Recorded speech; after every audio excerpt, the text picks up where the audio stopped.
Hi, I'm Curious Cass, and this is Curiosity Junkie. Today's episode is part 2 of Love, Acceptance, and Belonging with Nancy Haboush. Join us as we dive into unbecoming all you are so you can create the you want to be. All right, so going back to belonging, Yeah. and you find this path that led you to the spirituality and opening up to it's not that restrictive religion piece. It opened up a bigger world for you. Yeah. And I think during this time you've been journaling the whole time, right? Like you're a huge avid journaler. You actually gave me my first valuable journal that I still have, and I love it. It's beautiful. So let's talk a little bit about that. Like what's coming up in all of your journaling and the process, and where did that kind of take you? And Yeah, I think the cool thing about journaling is that the stuff that is heavy on your heart doesn't just come out in everyday conversation, right? If you have any kind of a journal or meditation practice, which I'm going to make a little side note on meditation. When you're a personality like mine and someone says, you should sit in a corner of your room and be quiet for 15 minutes, I'm like, without a drink, without a person to talk to, like alone? Like, why would I do that? Silence? That 15 minutes lasts, it's like a half a day for most people. 15 minutes feels like a half a day for me. I am not good at the sitting still and meditating. I'm really not. And the hard part about that is that how do you ever hear your inner voice or the voice of God or the voice of the universe, like whatever that is for you? And I call that God. Mm-hmm. And so it's like, I have learned over the years to, again, quit trying to measure up and do what everybody else is doing in meditations. And I advise a lot of my clients to meditate because it works for a lot of people. My meditation is way more active than that. Mm-hmm. I can put on a song, and within 10 minutes, I feel so much more connected to myself and to God that the answers reveal themselves of whatever I'm stuck on, where I'm at. Music works for me, or I need to go for a walk, and I need to be in nature, or I need to go out on the water. We've take a paddleboard and go out on the water and just be alone with your thoughts. But I have to be doing something. Like I just cannot do it stationary. And I finally quit beating myself up about that. And if I'm journaling and I'm writing, to me, that's a whole thing. Like I have this great little space in my room with a yummy chair that I love to sit in, and the colors are great. And I have, some wonderful essential oils that are smelling up the room, and a candle's lit. And I might use oracle cards to help me meditate and focus on something in particular. And all of that together has become a ritual that really means something to me, that both centers me back to who I am and opens me up to what am I missing? Where are my blind spots?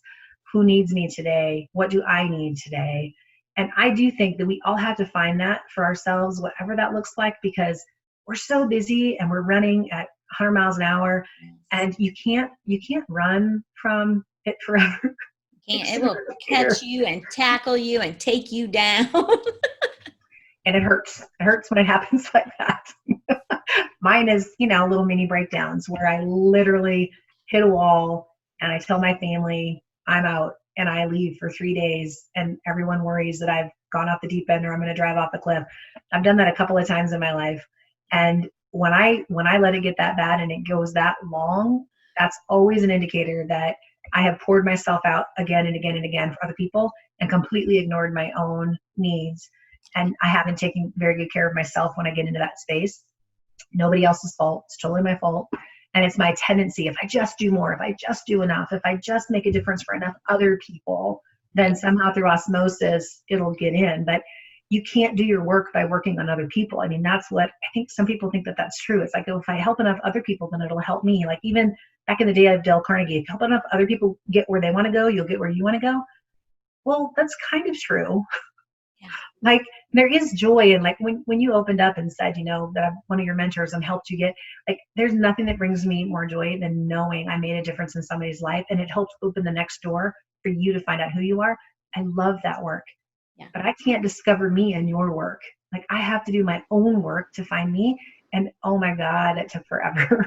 Yes. Yes. And So I would say that, yeah, go ahead. I was just gonna say, and that's a huge message is, and that's the reason I spend so much time in and around self-love, because until you go inside you spend time there, you figure out what are your triggers, what is still bubbling there, what does that child need to hear that it never got to hear, what, when you start working through that stuff, it's amazing how your relationships change, what you attract changes, like completely amazing how different it is.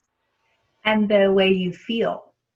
Yes. Right? Like just the difference of the feeling like your body is in chaos all the time because you're constantly fighting a flow of energy that's positive and life-giving and affirming versus I'm not enough, so I'm going to keep running, keep helping, keep whatever, but I'm looking out here like it's always external. It's like the answer's over here. No, it's over here. No, and I mean, I must look like a crazy person half the time. Like, I feel like I must look like, or I hide it really well. I don't know which is true. But the minute that you stop and actually hold court with yourself and can actually look at all that stuff, it's like, whoa, yeah, I missed that. I missed that. And you can see it, but you will never see it if you don't slow down. And so, and that does not come easy for me. I do not slow down well. I would rather run. Right? It's hard. It's hard. It's counterintuitive. Yes. And that's for probably the last, I would say, solid 4 years. I've been spending a lot of time in that self-love arena and just exploring and reading and talking to people and learning. And I don't think it's something I'll ever stop doing because everyone does it different. But until you can literally say, I love you and feel it to yourself, you're going to struggle to really do good work for somebody else. I agree. And Cass, the last 4 years for you, like the difference, like it's so funny how sometimes we can't see our own growth, but we can see growth in other people. And then we can go, oh, I have a little bit of that. Like I can see a little bit of that, but the peace in you, like you radiate joy and love and peace. Where if like collectively, the two of us 4 or 5 years ago, it would have been right. And we're everywhere. And there's nothing, I mean, I love that energy, but the energy was coming from a place of panic. Yes. Not from a place of centeredness. And I think that's the difference.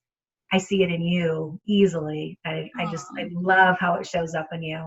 Thank you. I love hearing that. It's just, yes, I do. I feel completely different. And it's funny, I was just talking with my friend Richard last night, and we were talking about that and how you do manifest because your world is high energy or stress or just chaos. You just naturally attract it and you don't even understand how or why you're doing it until you can slow down and really stop to think about what is it that I want in my life.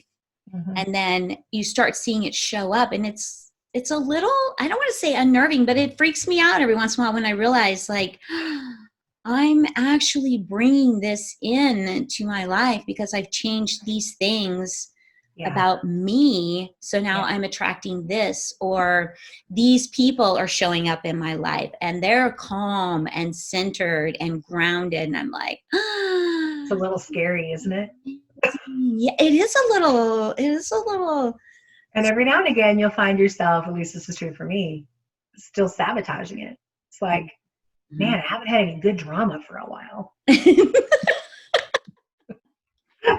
And all I have to do is buy a new house and try to work with landscaping and, boom, drama appears. Absolutely. I start a podcast and a YouTube channel and it's not sabotage, but I go, there's still that piece of me that needs an energy outlet. I call it creative. Like I do have to have a creative outlet where I can pour that energy into something focused and specific and still keep me grounded and centered. and at peace. It works pretty beautifully together. Yeah, it is. And if you imagine starting this podcast 5 years ago with where you were versus what it looked, I mean, it would have been fun.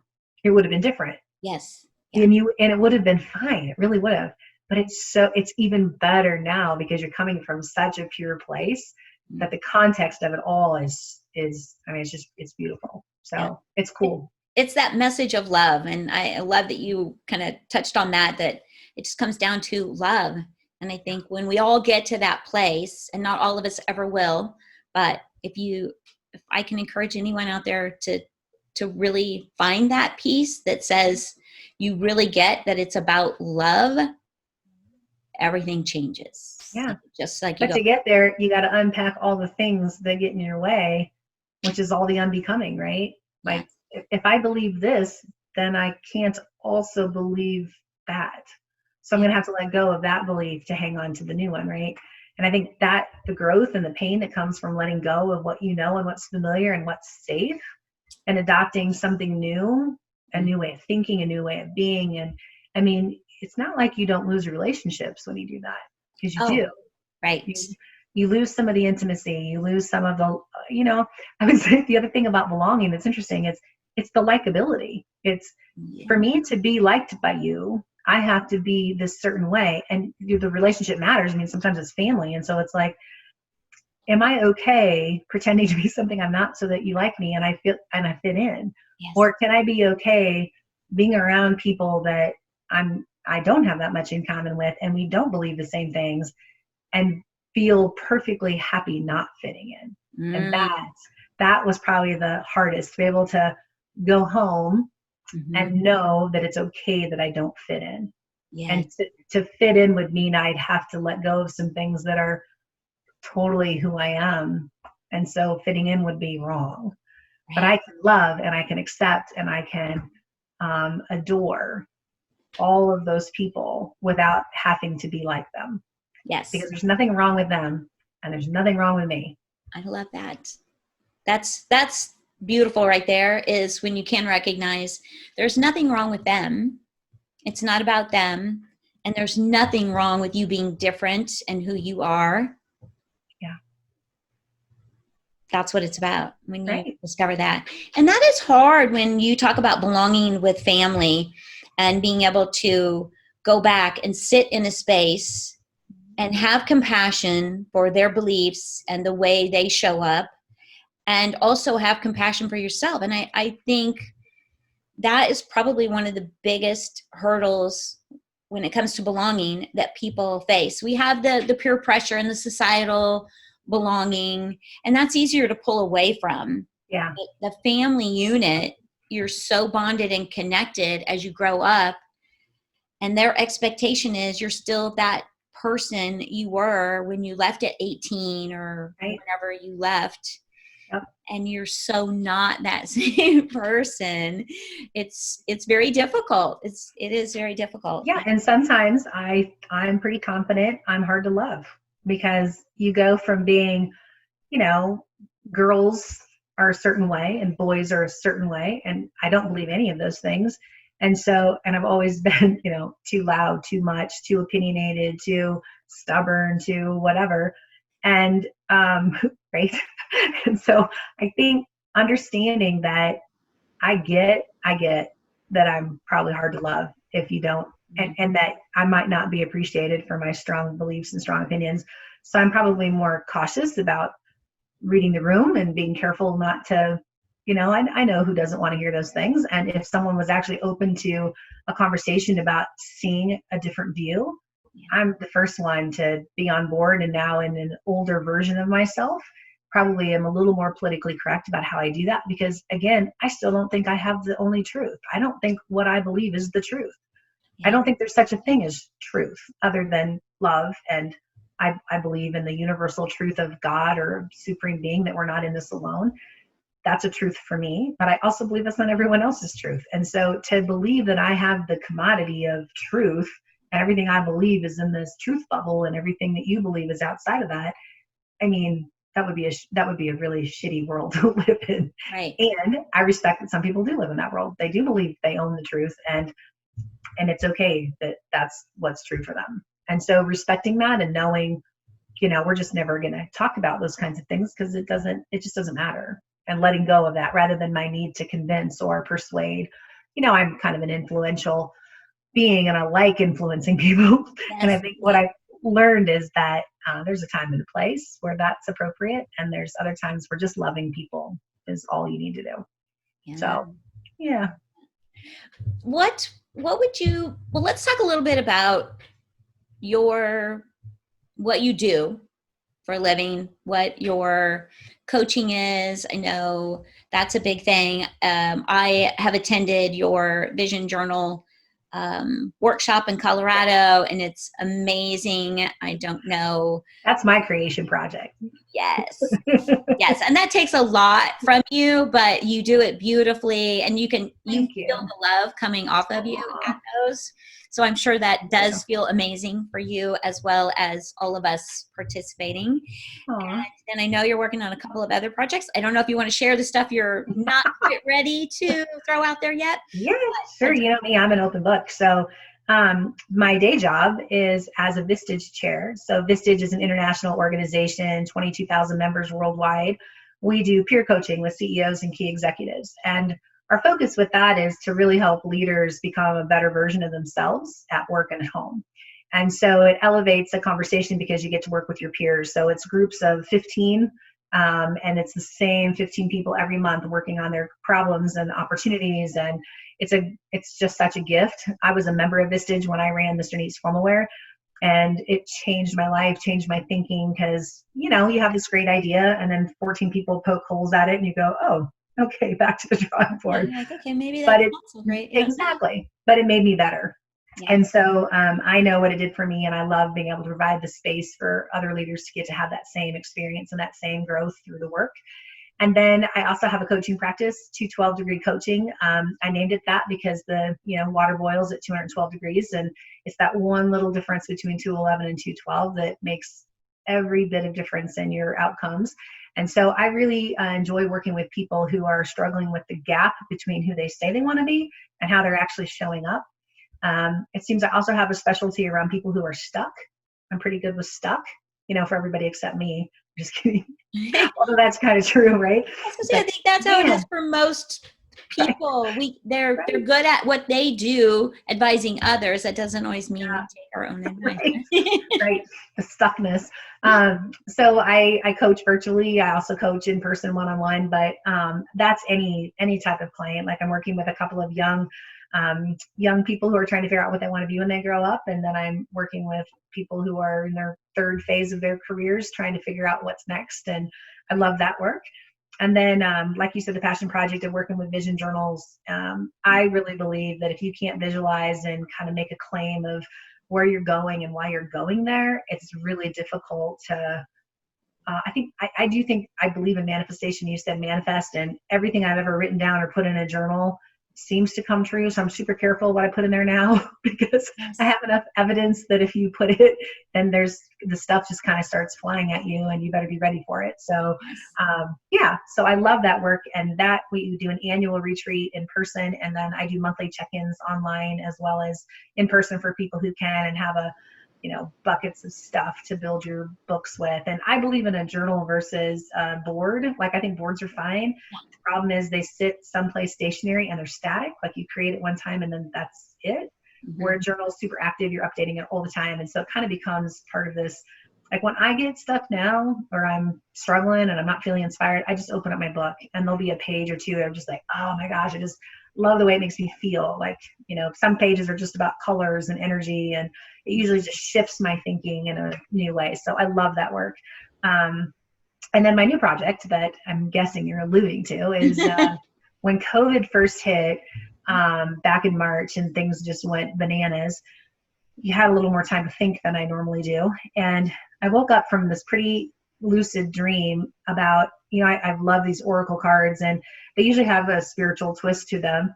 But I woke up with this idea that I wanted to create a leadership deck of oracle cards where, when I'm struggling with a business decision or an employee issue, or I'm just stuck in my own head and I'm having a hard time being creative, that I could go to this deck of cards and I could, intuitively draw a card and be inspired and help me move forward on a decision or a direction. And so it kind of came to life that I was going to do like these 7 major characters that are things that are required of a leader. And then all these traits underneath each one of those characters would become part of the deck. And so it's a passion project with my son. Jacob's doing the creative work on it. So he's got all the artwork, and he's doing the research on us getting the deck published. And, I get my own way. I write for days and then I stop, and then I think, oh, who the hell do I think I am that I could do this? That's one of those voices that's still alive and well in my head. Who do you think you are? And I heard that early on in my life. And so that's another one of those dumb tapes that like, you know who I am? Right. So anyway, we're hoping we get that done by the end of the year. That's our target. But I'm really excited about it, just to, be able to offer something creative and some insights. And it's much more questions than telling. So like the spirit of the card is about asking questions to make you kind of dig deep in where are you stuck in this one particular area. So yeah. Right. No. You'll be one of the first to get to see the deck. So. I know, I'm so excited. I think it's really a great way to kind of combine those two worlds. Right. Because the business side of you is really who you are. That's you're so good at helping people in that business world level realm, whatever you want to call it. And now that you've kind of found that intuitive side, listening to it and helping other people listen to it when it comes to work, like, I just think it's fantastic. Yeah, it's a great piece. Well, thank you. And it's funny because I just had a meeting with a client yesterday, and I've been working with her for probably 4 years. And one of her biggest challenges, she's a CEO of a nonprofit, and one of her biggest challenges has always been, like, who am I? Like, I'm not good enough. What if somebody finds out that I don't know what I'm doing? Like, this isn't. Gosh, like I got to be doing this wrong.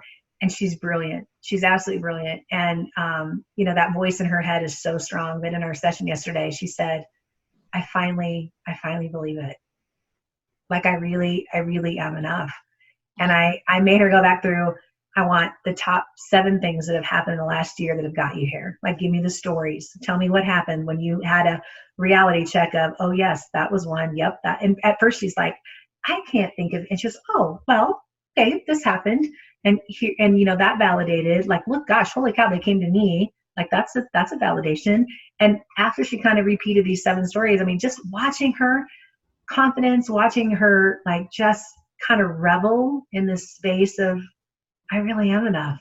Yeah. Like, it was like, what's better than that? I have the greatest job in the world. Right. Yes, you do. You do. You get to see people when they come to that moment of clarity and confidence, and I am enough, honestly. Yeah, because now it's like, imagine what's next.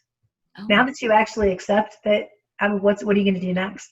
And one of her first comments was, I'm going to take more risks. Mm-hmm. And she's going to change the world. Like, it's the coolest thing. I love it. Yeah. Yes. And I think that's, I always think of myself and go, yep. Yeah. When you get to that point, you're just not afraid to take the step to do the thing that you think about. You just do it. And you're like, if it works out, great. If it doesn't, I'm going to learn something. Yeah. Worst case scenario, I'm going to learn something. No such thing as failure, because at the least you learn and adapt and pivot and do the next thing. Yeah.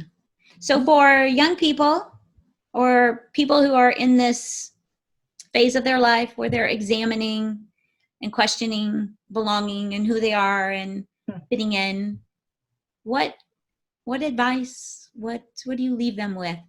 I would say don't wait so long.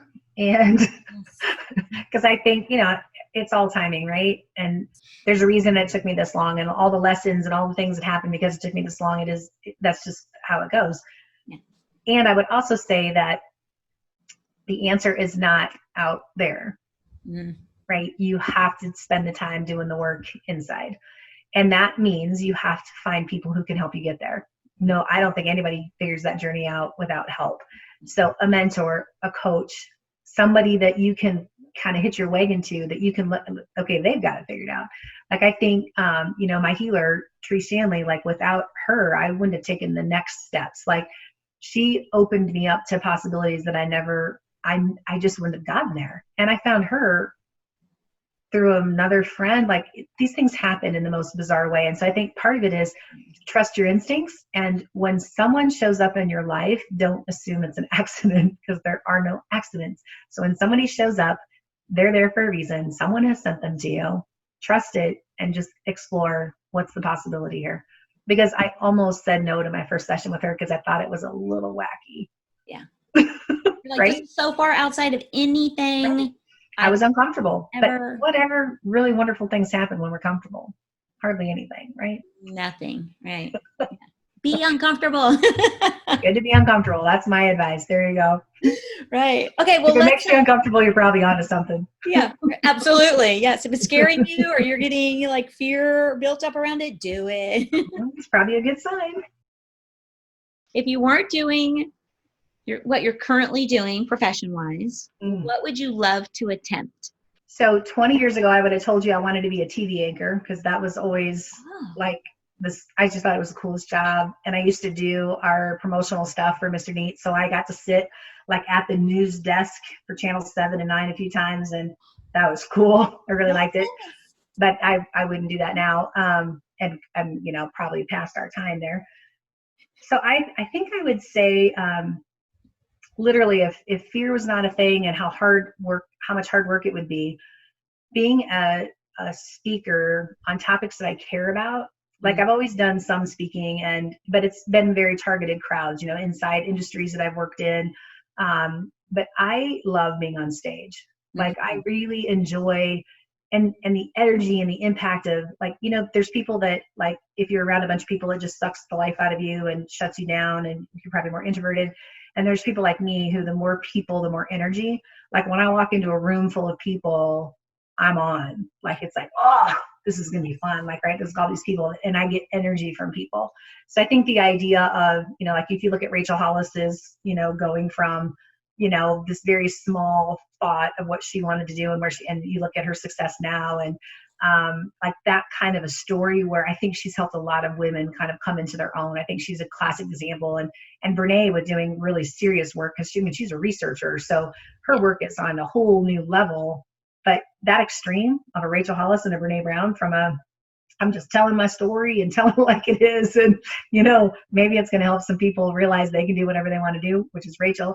And Brene hitting really hard, psychology, and just how do we dig in and figure out this whole shame and vulnerability piece, and what does that mean to us? I love the breadth and scope of their work, and that fascinates me. And so, I'm probably not too old for that. Lots of people at any stage of their life figure that out. So I do think that it will probably come through authoring a book, which I've been working on a book for a long time, the book idea, and it just keeps evolving. And so one day I'm actually going to start writing it instead of talking about it. And I do think that couples nicely with being able to kind of go out and share your story.